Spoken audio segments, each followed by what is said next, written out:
All right, thank you. So I've got about apparently 5 or 6 minutes to say the most useful things I can think of. I'm going to do my best. It was suggested that I distill things down to three items. I think I'll go with 4, and I'll try. I think these are pretty important ones. Some of them are going to sound like, well, you've heard it before, but it's worth re-emphasizing. I think the first is you need to work, depending upon how well you want to do, and particularly if you're starting a company, you need to work super hard. So what does super hard mean? Well, when my brother and I were starting our first company, instead of getting an apartment, we just rented a small office and we slept on the couch. And we showered at the YMCA, and we're so hard up we had just one computer. So the website was up during the day, and I was coding at night, 7 days a week, all the time. And I sort of briefly had a girlfriend in that period, and in order to be with me, she had to sleep in the office. So work hard, like every waking hour. That's the thing I would say particularly if you're starting a company. And I mean, if you do simple math, say like, okay, if somebody else is working 50 hours and you're working 100, you'll get twice as much done in the course of a year as the other company. The other thing I'd say is that if you're creating a company or if you're joining a company, the most important thing is to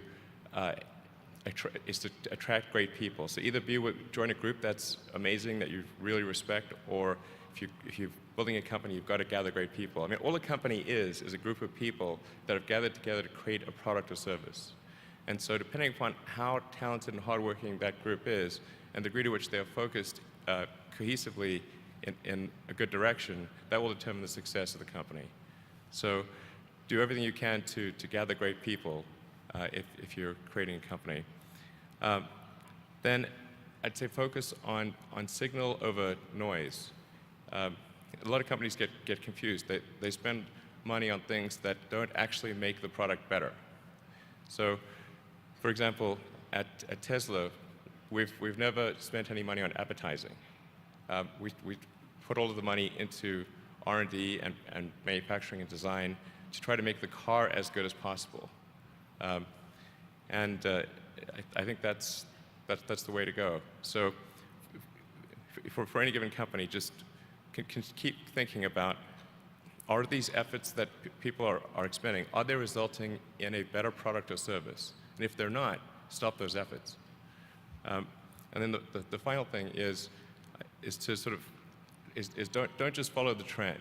So you may have heard me say that it's good to think in terms of the physics approach of first principles, which is, rather than reasoning by analogy, you boil things down to the most fundamental truths you can imagine, and you reason up from there. And this is a good way to figure out if something really makes sense, or if it's just what everybody else is doing. It's hard to think that way. You can't think that way about everything. It takes a lot of effort. But if you're trying to do something new, it's the best way to think. And that framework was developed by physicists to figure out counterintuitive things like quantum mechanics. So it's really a powerful method. Anyway, so that's, and then I think that the final thing I would encourage you to do is, now is the time to take risk. You don't have, you don't have kids. Your obligation. Well, sorry. Probably don't have kids.